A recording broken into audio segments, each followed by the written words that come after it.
Eden কলেজে আনুষ্ঠানিকভাবে নিষিদ্ধ হলো ছাত্র রাজনীতি। রোববার অধ্যক্ষের কার্যালয় থেকে শিক্ষার্থীদের আনুষ্ঠানিকভাবে এমন সিদ্ধান্তের কথা জানানো হয়েছে।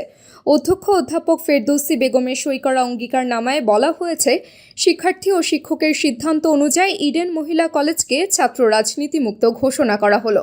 সব ধরনের রাজনৈতিক সংগঠন ইডেন মহিলা কলেজে আজীবনের জন্য নিষিদ্ধ ঘোষণা করা হলো। এই সিদ্ধান্ত বাস্তবায়ন করতে আরও 6টি উদ্যোগ নেওয়া হয়েছে। সেগুলো হচ্ছে: 1.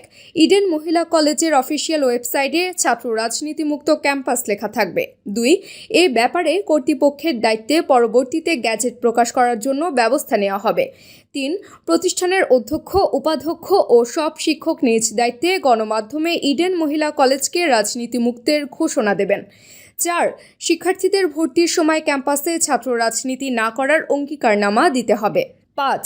যদি কোনো শিক্ষার্থীকে ক্যাম্পাসের অভ্যন্তরে রাজনৈতিক সম্পৃক্ততা বা কর্মকাণ্ডে দেখা যায়, তাহলে কর্তৃপক্ষ যথাযথ ব্যবস্থা নেবে। 6. যদি কোনো রাজনৈতিক সংগঠন ইডেন মহিলা কলেজে কমিটি গঠন বা প্রকাশ করে, তা গ্রহণযোগ্য হবে না। ইডেন মহিলা কলেজের নাম ব্যবহার করে কোনো ধরনের রাজনীতি চলবে না।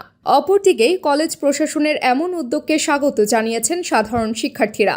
কলেজের রাষ্ট্রবিজ্ঞান বিভাগের শিক্ষার্থী সুমাইয়া আলম মিম বলেন, রাজনীতিমুক্ত ক্যাম্পাস গঠনে আমরা সব শিক্ষকের কাছ থেকে ইতিবাচক সাড়া পেয়ে খুশি হয়েছি। আমরা শান্তিপূর্ণভাবে সবকিছু সমাধান চেয়েছিলাম, সেটা হয়েছে। আমরা সবাই সন্তুষ্ট। এর আগে সকালে প্রশাসনের কাছে 15 দফা দাবি জানান শিক্ষার্থীরা।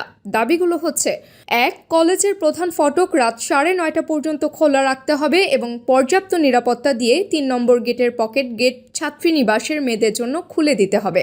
2. গেস্ট রুমে সংস্কার করতে হবে, সব অভিভাবকদের বসার ব্যবস্থা করতে হবে। 3.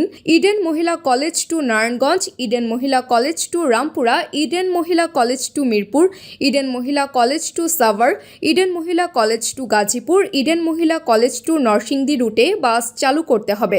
বিকেল 3টায় বাস ছাড়তে হবে। 4. 1 ও 2 গেটের সামনে থেকে বাস স্ট্যান্ড স্থানান্তর করতে হবে। 5. রেকমেন্ডেশন অফার লেটার দেওয়ার ক্ষেত্রে সহযোগিতামূলক আচরণ করতে হবে। 6. রিসার্চের জন্য ফান্ড বরাদ্দ করতে হবে। 7. শিক্ষার্থীদের গবেষণার সুযোগ দিতে শিক্ষকদের তত্ত্বাবধানে কাজ করে পাবলিকেশনে ব্যবস্থা করতে হবে। 8. বিভাগ ভিত্তিক শিক্ষা সফর চালু করতে হবে। 9.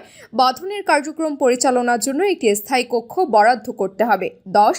অ্যালামনাই অ্যাসোসিয়েশন গঠন করতে হবে। ছায়াবিথিতে সব শিক্ষার্থীর উপস্থিতি নিশ্চিত করতে হবে এবং ভর্তির ফি কমাতে হবে। 11.